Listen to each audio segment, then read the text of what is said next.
There is no psychological effect of having to walk around knowing that anything could happen to you at any point in time during your encounters with the police officers.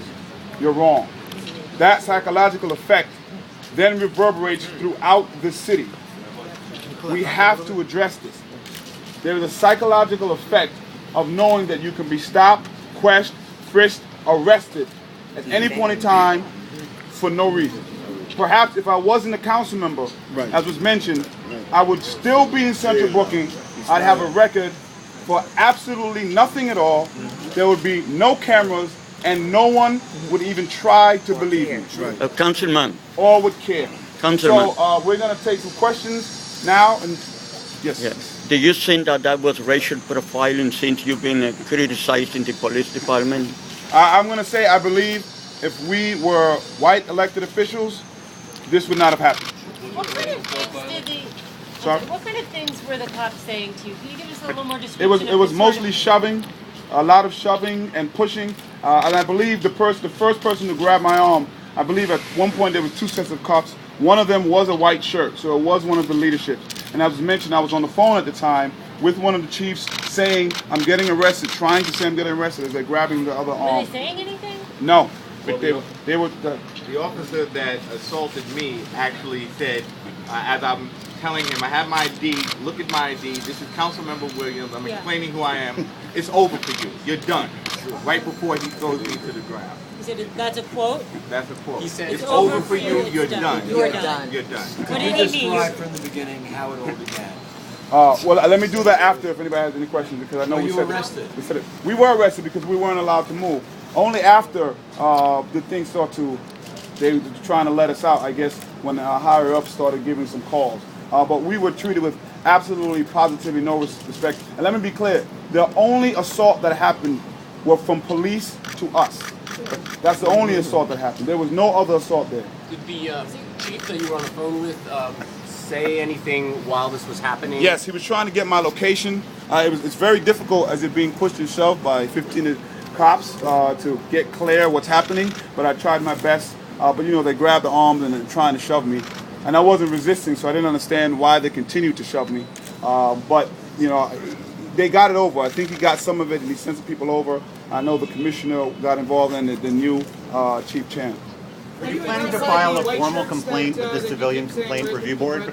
There were some. I think we have. I don't think we're going to put out names right now. We're going to try to wait to see where the investigation goes. We are trying our best to take the high road so that the community can handle this peacefully and move forward. But I will ask the police department to cease and desist with the lies that they're saying about this incident. It is not helping anyone. True. Just say there was an error and we are going to correct it. Do not insult our intelligence. Because we're black, we're not dumb.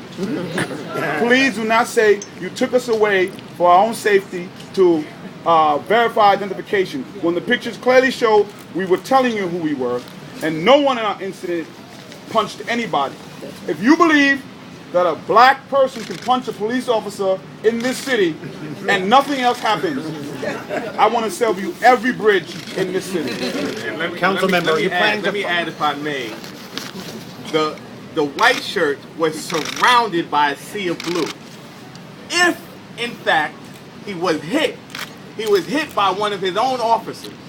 And if he was hit by a civilian, it had to have been a ghost boxer. Because no one was in the vicinity of the white shirt except for the police officer. So it's clear that they are making up a story to cover themselves. And what adds insult to injury is that they are further enabling other officers to accept or acknowledge and internalize the practice of lying as a form of policing. And this is part of the problem. When the leadership is corrupt, when the leadership doesn't show true proper leadership and then engages in lies to cover up their lack of leadership and to cover up their own corruption, it further enables and it trickles down the line. And we've got to stop that. There are going to be police issues that come before the council. How am I supposed to believe what they're saying about those issues if they'll lie about me. And I also know that State Senator Kevin Parker is here as well. Council member, are you planning to file a formal complaint with the civilian complaint? We're reviewing what it is exactly the next steps we're going to take. But this is not about us. It's about changing the policies, procedures of the police department. That's all it's about. We could take this in so many different ways, but it won't benefit anyone. You said you spoke directly with the mayor and the police commissioner. Did they apologize and say that this was wrong? The mayor did apologize for what happened.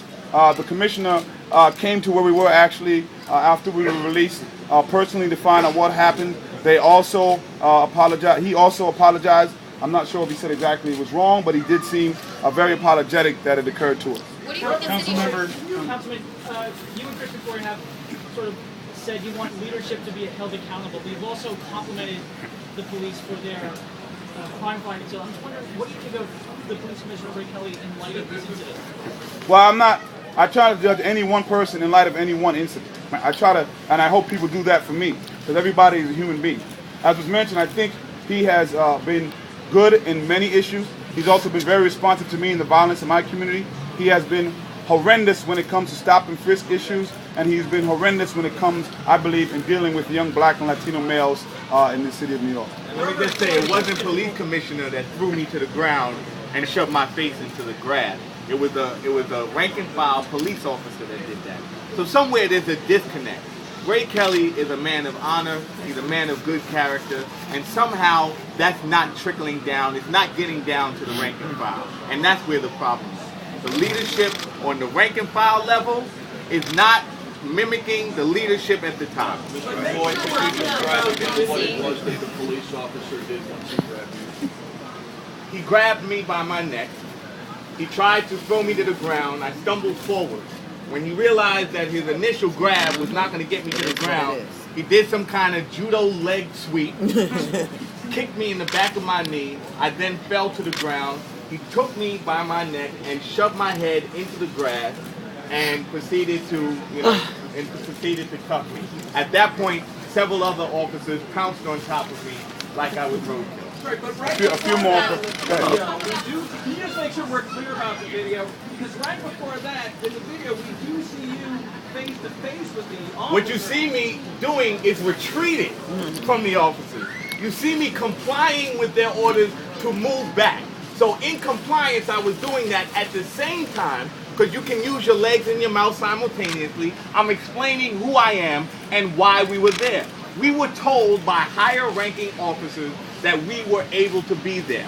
I was explaining that, I was explaining who we were, I was explaining why we were there, and I was in retreat in compliance with the officer's orders to remove myself. Apparently, I wasn't in reverse at a high enough speed for his comfort, and he felt at that point that he needed to assault.